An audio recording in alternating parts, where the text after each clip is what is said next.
Today on Locked On Suns, the Phoenix Suns made another move in the second round of the NBA draft, jumping up to pick 40 to draft Oso Ighodaro, the hometown kid from the University of Marquette.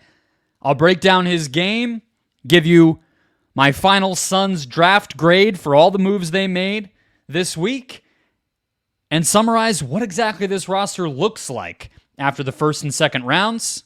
Let's go.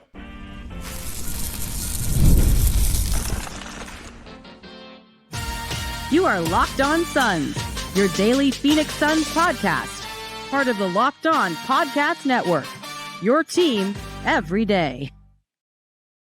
And we're back. This is Locked On Phoenix Suns, part of the Locked On Podcast Network, your team every day. I'm Brendon Kleen, your host, and a credentialed media member covering the Suns for the past 7 seasons, as well as the host of the Just Basketball Show. Welcome in. Thank you for making Locked On Suns your first listen to kick off your Friday to close out draft week here. Hit follow, hit subscribe if you have not already. We are free and available everywhere, including YouTube, so hit that button. You'll get a new episode in your feed every single Monday through Friday. Get locked onto the Phoenix Suns every single day, all offseason long. Become an everydayer. Start your morning here with the pod. Today's episode brought to you by Gametime. Download the Gametime app, create an account, use the code LOCKEDONNBA when you do to get $20 off your first purchase. Terms apply. All right. Oso Ighodaro. Quickly to recap how the Suns acquired this player, they went into the whole draft with just pick 22. They end up after night 1 with Ryan Dunn of Virginia and the 56th pick for moving back, as well as a couple of extra seconds. They cash in one of the seconds they actually already had from previous deals, plus that 56th pick to move up to 40, and they select Ighodaro. So he is from Chandler, grew up in Mesa, went to Desert Vista, and then departed out to Marquette to play college basketball. 4-year player. Will turn 22 in 3 weeks or so here. And physically, measured at about 6'9.5" at the combine, 6'11" wingspan. So a little, in terms of that, a little bit on the small end, you could say.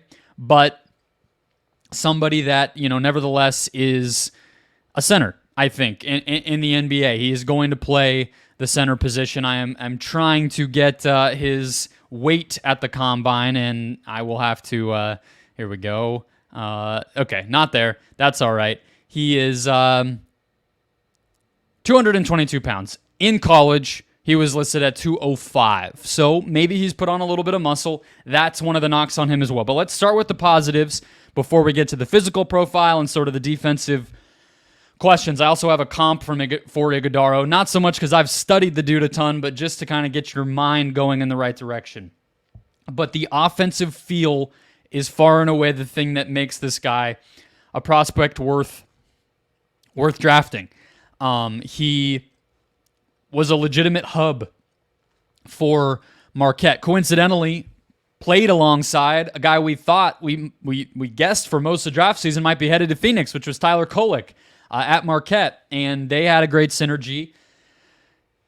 And a lot of that came from Ighodaro's ability to operate, be smart with the screening and the rolling aspect, but also have the ball in his hands and pick out cutters and play a real two-man game with Kolek, not just be the guy freeing up the ball handler, but actually be involved in the action.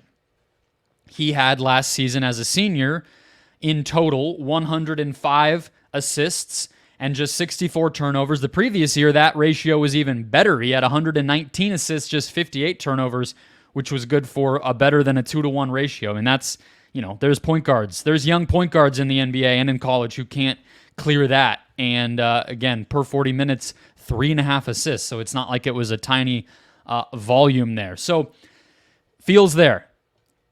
The comfort, I'm not saying he's going to be a point center out there, but the comfort to have the ball in space and be able to put the ball on the ground and make the right decision more often than not, that's there. And he's older, so you would think that can probably translate to some degree in the NBA.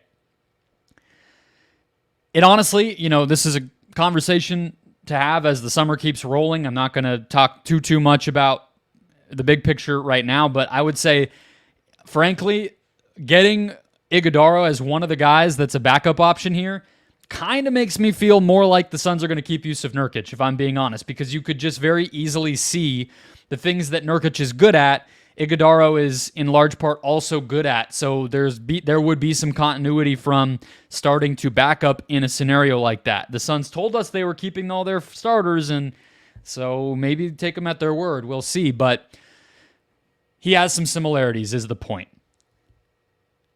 Now the questions, okay? So again, his physical profile, I know I took a million years to get to his height or his weight on that, but again, measured at 6'9.5" without shoes at the combine, which is solid.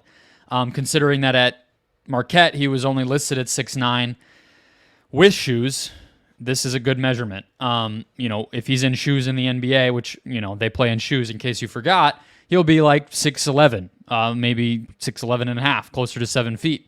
Problem is, if there is one, in addition to the bulk and the weight side of things, is the wingspan. It's only 6'11".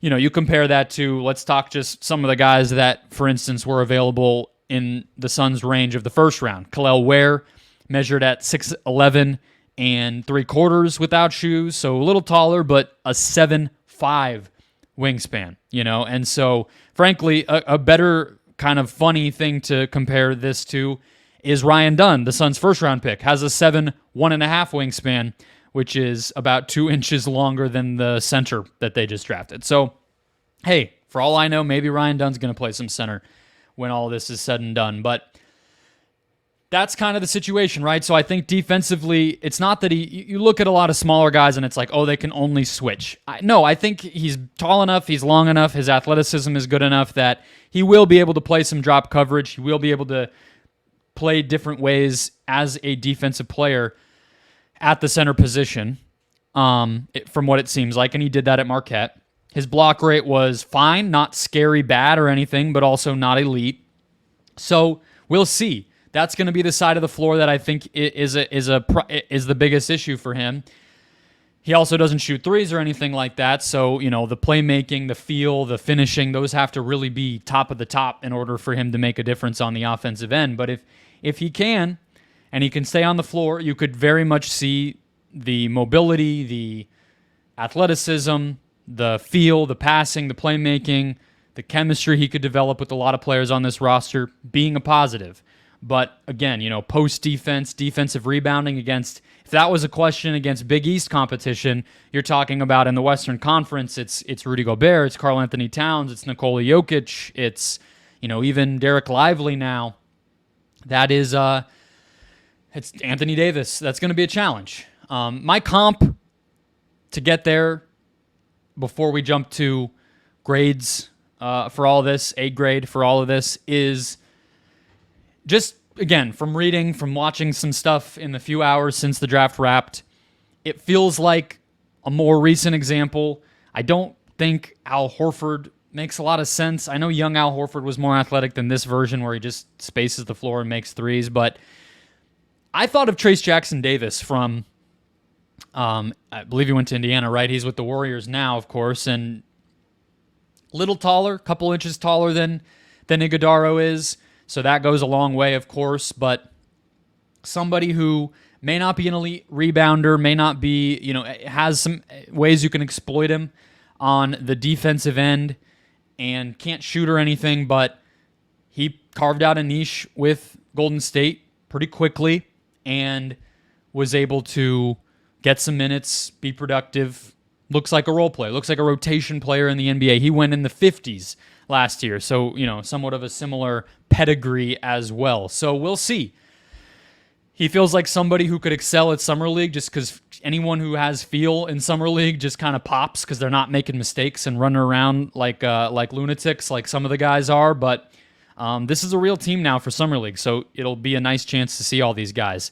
Let's get to my grade for the Dunn pick, the trade back, and the trade back up to get Ighodaro coming up next.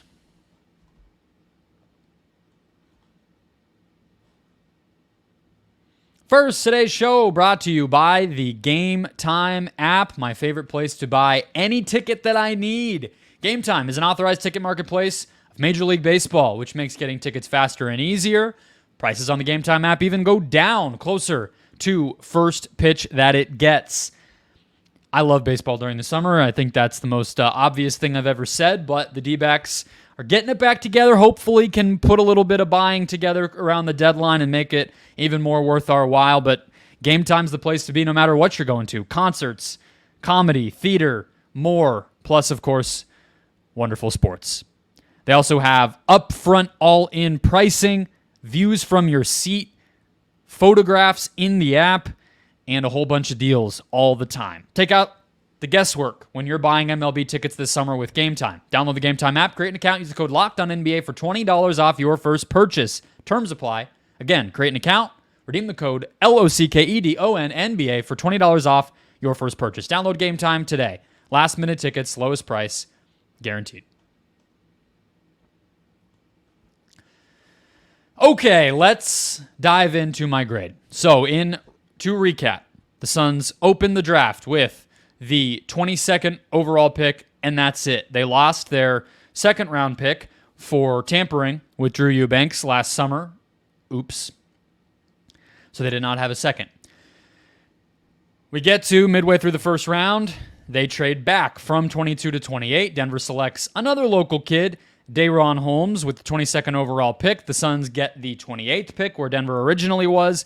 They also get the 56th pick in the second round and 2 future seconds in 2026 and 2031. Today, on Thursday, they trade that 2026 pick as well as the 56th pick that they got in the second round to move up again to 40. Pretty good value to trade 2 picks. Sorry, I said that incorrectly. The other second that they traded in addition to the 56th pick on Thursday was a Boston pick. And that's where some of the confusion came into play. And I'm not going to bore you with it, but suddenly it felt like the Suns had the 51st overall pick. We had no idea why. Gambo reported out of kind of nowhere that the Suns on Wednesday night during the first round had actually traded a future Boston pick that they had for the 51st pick, and just nobody said a peep about it. But then the Suns' official press release said that the pick that moved in the deal was not 51 this year, but actually just that original Boston pick in the first place. So I'm going to just say it's a wash, and they don't have that Boston pick. They don't obviously have the 56th pick because they didn't make a pick there, and they got Ighodaro. So there we go. They get done at 28. They get Ighodaro here. They still, at their disposal, have both of those Denver picks that they got in the trade back, as well as their own 2031 second-round pick. I believe that's it. So, we talked about Dunn with Steven on Thursday's show, Wednesday night into Thursday morning. And I told you, I think, having a surefire skill late in the first round, you have to feel good about that no matter what, right? I mean, I can go to past drafts, and I always think that's, not everything is one-to-one, but I always like to do it. Let's look in the 20s of last year's draft. Cam Whitmore, okay, exception to the rule. He fell. Noah Clowney, kind of a stretch 4. He could shoot, okay. Derek Whitehead, Chris Murray, those are kind of toolsy wings. Same with Olivier Maxence Prosper. Marcus Sasser, kind of a bucket getter, but undersized. Ben Shepherd, who played in the playoffs, he could shoot, so there's a skill. Nick Smith, kind of a combo do-it-all guard. Bryce Sensabaugh, Julian Strother, another shooter.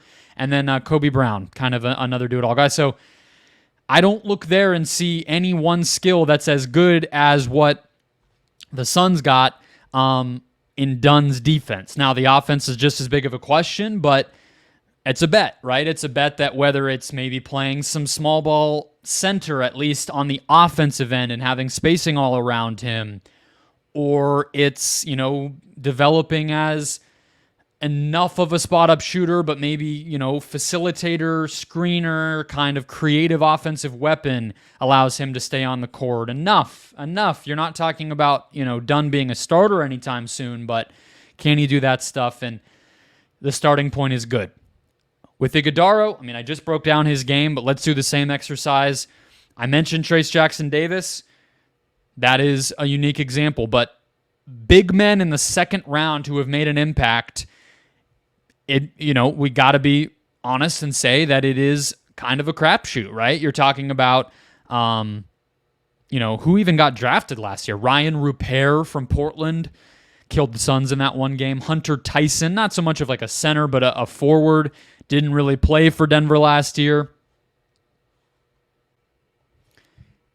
And, okay, so if you look at 2022, as far as big men go in the second round, you're looking at, it's just rare, okay? It's just rare to even Christian Koloko from Toronto, who had heart issues, of course, went to U of A. Maybe he's a comp you can kind of look at, not with the of course, not with the issues, and that was a very sad situation, but similar prospect, it felt like, where it's like size questions and, whatever, but talent. So there you go. I will also throw in that the Suns have appear to have agreed to a deal with an undrafted free agent in Jalen Bridges, who on a two-way contract, which is the first, shout out Matt Ishbia, frankly. Every year when the Suns were bad, and I was a big draft person back then. I even reported and did stories on the draft for non-Suns related outlets just because I got so into it and I love it. And every year I would get hyped up about players and I would want to see them here in Phoenix and, kind of second round undrafted free agent type guys. And, when you're a big draft nerd, you get hyped up about those players. And they never signed any of them. There's that rush immediately when the draft ends, always, of this guy, that guy, all these deals that get made, and the Suns never participated in it. I don't know why. They just sat it out. And then they would waste their two-way spots and everything else. So I'm not here to tell you that Jalen Bridges is going to be some kind of, amazing player. He's just as much of a wild card as anybody. Sam Vecini had him at 52. Let's see. Kevin O'Connor had him at 46. But if you remember, during my ideal offseason, I had Bridges as a guy for the Suns to take at pick 22. Or I'm sorry, at pick 42, which was a made-up thing that the Suns, of course, actually never had, but it was a deal that I cooked up related to Yusuf Nurkic and going to Charlotte, and then the Suns getting the 42nd pick that the Hornets had. And I just kind of used Bridges as like a placeholder, but in reality, look, he kind of has the 3-and-D mold, and his name Bridges, which doesn't hurt, shout out, McHale heads out there, but 5-year player at Baylor. He is 23 years old already. In his most recent season, his super senior season, he redshirted as a freshman, the COVID year. 41% from deep and 6'8", 6'7". So I'm going to include that in my grade. I think, and he has a 6'10" wingspan. I think that's a really smart thing to do, to snatch up somebody who very, very much could have been a second-round pick, maybe should have been a second-round pick, and get him on a two-way immediately. Not any of this training camp deal and whatever, but to commit to him, bring him in. He'll play Summer League. He'll be available to the NBA squad, as well as most likely getting a lot of run in Tempe with the G League team. I love it.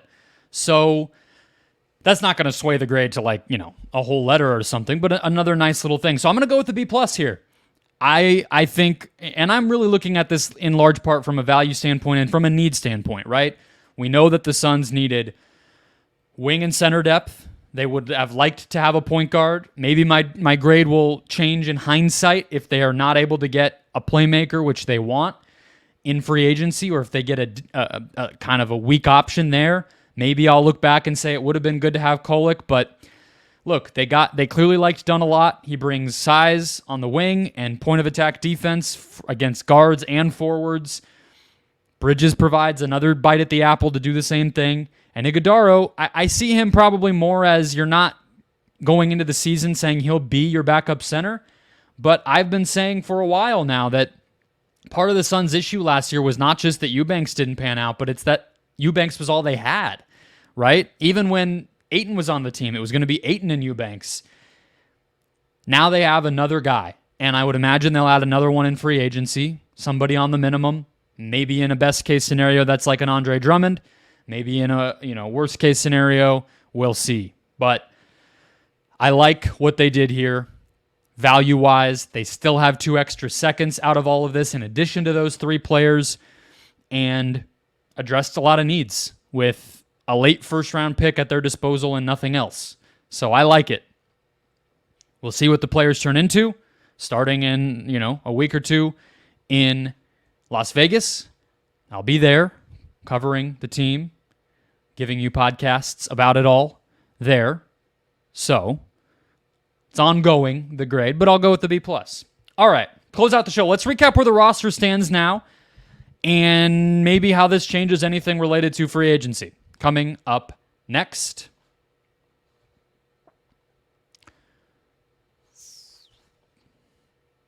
First, today's show brought to you by eBay Motors. Passion, drive, and patience. The formula for winning championships is also what keeps your ride or die alive. At eBay Motors, they have everything you need to maintain your vehicle and level it up to peak performance, whether that's a supercharger, roof rack, exhaust kit, LED headlight, and beyond. Whether you're into speed, power, or style, eBay Motors has you covered. With over 122 million parts for your number one ride or die, you'll always find exactly what you're looking for. And with eBay's Guaranteed Fit, your part is guaranteed to fit your ride every time or your money back. Because with eBay Motors, you're burning rubber, not cash. With all the parts you need at the prices you want, it's easy to make your car the MVP and bring home huge wins. Keep your ride or die alive at ebaymotors.com. Eligible items only. Exclusions apply. eBay Guaranteed Fit only available to U.S. customers.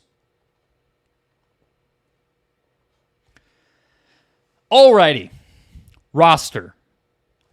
Shout out to Spot Track, which is really up their game on the NBA side. I used to avoid it because it was messy and didn't have all the info in one place. Now it does, so I'm looking there.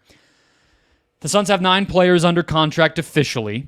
They have Durant, Beal, Booker, Nurkic, Allen, Little, Okogie, Roddy, Damian Lee. Now, Okogie and Damian Lee have not officially opted in. Those deadlines are on the 29th, so Saturday. We'll see about that.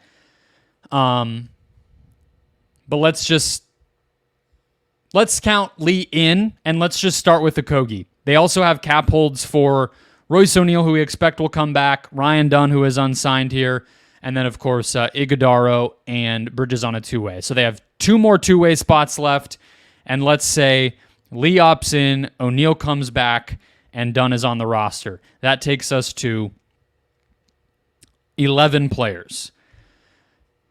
But let's start with Okogie. Because I will just start off by saying that I feel like the Dunn acquisition makes it, and frankly the Bridges flyer, makes it less likely to me that the Suns will use Okogie that much. Now, it's a player option. It's not a team option, so it's not up to them. If Okogie just is kind of canvassing the market here, getting the, whispers through the grapevine, and he doesn't feel like there's an offer on the table for him elsewhere for guaranteed money and a guaranteed roster spot. He is 26 now. He's been in the league for quite a while at this point, and, every team's going to have the same questions we all have about him. Then he might just say, I'm opting in, and I want my money. Maybe the Suns buy him out, midway through the year if he's not playing much or something, but it's up to him. I just think Dunn is going to be ahead of him in the rotation would be my guess, and, if Nasir Little's healthy, if he's still on the roster, David Roddy, those guys are younger. I could even see them playing ahead of him. Not to mention that Lee is probably, somebody who could see the court this year. So if I'm Josh Okogie, I'm trying to find a place where I can play a little more. Maybe that's just somewhat from the Suns' standpoint of not seeing the need, but let's say he's gone. Like I said, that brings us to 11, meaning the Suns have 4 more roster spots. It's really not a lot if you think about it. Now, of course, they can trade Nurkic. That's still on the table. In the fall, they can trade Grayson Allen if they so choose. They're not trading the big three. We've never heard any indication to believe that they will be doing that. They could trade a little, but that'll probably be a one-for-one type of trade that brings back another player in that same roster spot. So, I'm thinking 11's the fewest spots they're going to have, because Nurkic could bring back multiple players, and Allen could bring back multiple players in theory. So it's a minimum of 11, meaning they have a maximum of 4 roster spots and 2 two-ways left. I like the idea of keeping a two-way possibly open for somebody who surprises you on your G League squad, or which they have now, of course, or on your Summer League squad. So I'm all for Bridges being the only guy on that contract, and that's fine. I would imagine Ighodaro gets a real contract, not a two-way. Maybe there's some non-guarantees and whatnot. That usually happens with second-round picks, but I would think he'll be on a real NBA deal, not a two-way. So they have Beal, Booker, and I should say, part of this whole thing is we talked about Eubanks formally opting out, and the news came down on Thursday that, as expected, Eric Gordon officially opted out. That's part of why he wasn't on the list there. So they have Beal, Booker, Allen, and Lee at the guard spots. They have on the wing Roddy, Little, O'Neal, assuming, and Dunn. And at the big man spot, they have Nurkic. They have Ighodaro. I still think it should be a priority to bring back Bol. That would add, whether you put him in forward or big man, that's another helpful piece there to fill in that depth. And now you're down to 3 roster spots. So my guess is that those spots go to one of them's going to go to a playmaker. I would keep an eye on Kyle Lowry. I would keep an eye on Chris Dunn. Honestly, it might just be down the line. One there, one at sort of the wing forward area. Maybe why am I completely blanking on every name that I've ever talked about before? By the way, Lindy Waters and AJ Griffin got traded for mediocre second-round picks today. Just remember I told you those names at the beginning of the offseason. They would have been nice fits for the Suns, but alas. All right, wing-wise, keep an eye, names like Kelly Oubre, although I think he's going to get paid. Taurean Prince could be an option. Kessler Edwards, I've brought up before. Jeremiah Robinson Earl, potentially. Those types of players. And then big man. I think that they, like I said in that last segment with the Ighodaro stuff, I think that they do still need some kind of center. So Andre Drummond would probably be the top of my list. Also another to remember on the wing forward. Trendon Watford, my man. Keep him in mind. Center-wise, Andre Drummond. Jericho Sims, maybe, from the Knicks. Sandro Mamukelashvili, former Bud player in Milwaukee. Daniel Tice, maybe. Wouldn't love that. Kind of similar to Ighodaro, now that I'm thinking about it. So maybe not him, but there you go. Mason Plumlee. That's kind of how I see this stuff going. The questions heading into the weekend are, how much does Royce O'Neal sign for? Do they get Bol back? And what do they do with the remainder of these 3 roster spots? That's sort of just the cautious, most typical, traditional way that this whole thing can go. Of course, the Suns are not typical. They kept things interesting with the draft, and I very much could see that happening when it comes to the weekend and free agency hitting on Sunday.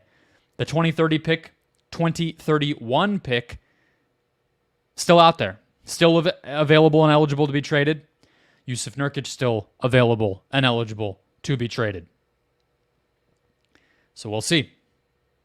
Very curious. I got to admit that my goal, I'll just leave you with this. My goal heading into the offseason, and I've said it all along, was that if you could walk away from the summer with certainty that you acquired one additional playoff rotation player beyond what you had this past year, that would be a success. And I think so far, across the league really, Minnesota's big swing is to trade for a number 8 overall pick who weighs like 190 pounds, 180 pounds, whatever it is. So it shows you how difficult this can be. Memphis wants to win. They got Zach Edey. Is he that? I don't know. I don't think Dunn or Ighodaro or Jalen Bridges, a two-way player, are going to be certain to do that. Right now,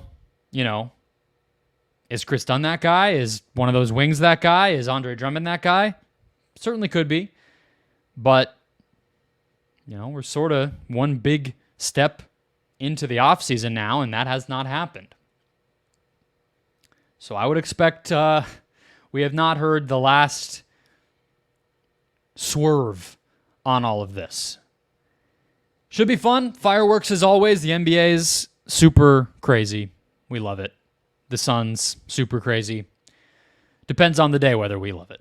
That'll wrap us up, though. Hit follow, hit subscribe, get another episode. I'll probably do something for Saturday if there's enough out there. If not, of course, Sundays when everything gets going. So keep it right here. I'll have an episode for you for sure. Brandon Duenas and I talking it all over.